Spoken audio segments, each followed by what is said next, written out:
reminds me of another thing. As you spend like 25 years in Microsoft, you must have hired or interviewed hundreds of people all this time. Yes.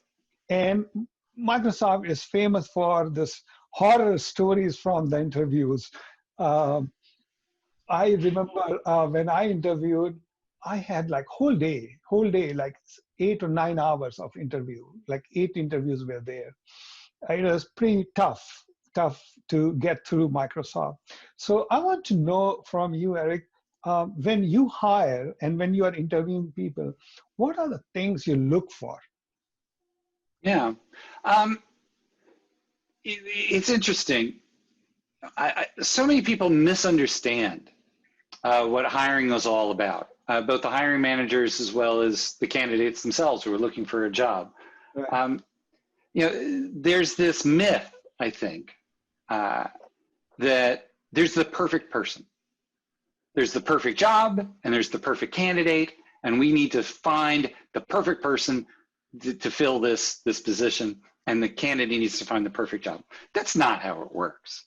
Right. Any more than you marry the perfect person, or the perfect relationship, whatever it is, right? That's just not really, or you find the perfect home or whatever. That's not really the case. Obviously, some people, there's bad fits and good fits, but there's nothing perfect. That's crazy.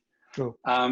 So really what it comes down to is is volume, is talking to enough people that you can spot a handful of people that would be great.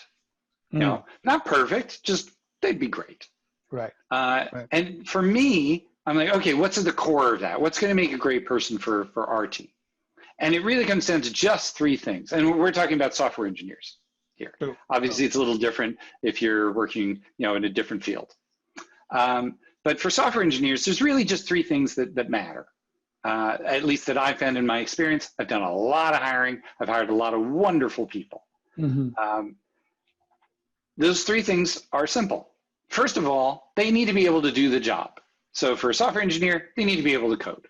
Mm-hmm. Okay? They just need to be able to code. And that doesn't mean that they have to have every algorithm memorized. That's absurd. We have the internet. You can look up the algorithm. If you need a red-black tree or whatever it is, there's several different articles to choose from, and probably a bunch of code that already exists. Okay? So you don't need to have these things memorized. You just need to be able to code. And for me, what that comes down to is you can handle writing an algorithm that requires 3 variables. Okay? So that's going to be a nested loop. It's going to be doing something interesting with a linked list or some string manipulation, something basic that requires at least 3 variables. It turns out that things that just require 2 variables, anyone can write in scripts, and most people seem to be capable of doing. But as soon as it requires juggling 3 variables, for whatever reason, that seems to distinguish people who really know how to code from people who can just do some basic scripting.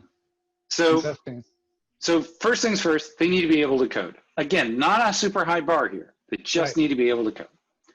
The second thing is that they need to work well on a team. Okay? Software, as you well know, is a team sport. I know there's this mythos about this mythos about the individual developer, from the movies or something like that, who goes into some closed dungeon somewhere and, spends an entire weekend without sleep. And the next, on Monday, there's this amazing new operating system or something like that. That's absurd. It's absolutely absurd. Obviously, there's some great engineers out there that work, that can do, great work in a short amount of time.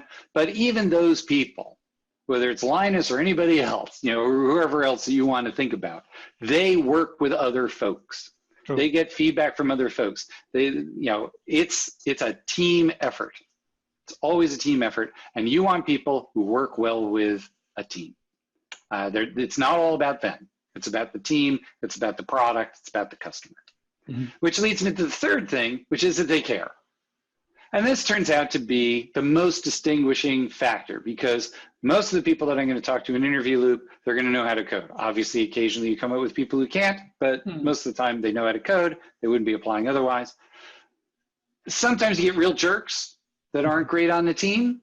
You can tell that usually pretty quickly. It's all about them. It's all about their careers. It's all about how brilliant they are and how stupid everybody else is. Obviously, I want no part of those people. I want someone who's going to work well on the team. But most people you talk to fit those first two criteria. So the last criteria is, do they care about what you're working on? Are they interested in doing your job? Do they have some passion for it? And that's a great hint for those people who are applying for jobs, is show up knowing something about the product or the service that this team works on. Care about it, be interested in it, be fascinated by it, care about the customers that they're serving. Show that this is going to be more than a job to you. This is going to be really fulfilling because you care about this work, about this product or service that you're making. If they've got those three things, they're going to be fantastic. They're going to be a fantastic engineer because they're going to be surrounded by other people who like working with them, because those are the people that I'm hiring. They're all going to be capable of doing the job because they can code. And they love the thing that they're working on. So they're going to come to work every day, and it's not going to be a job. It's going to be fulfilling a purpose for them. It's going to be making their lives better, more enjoyable.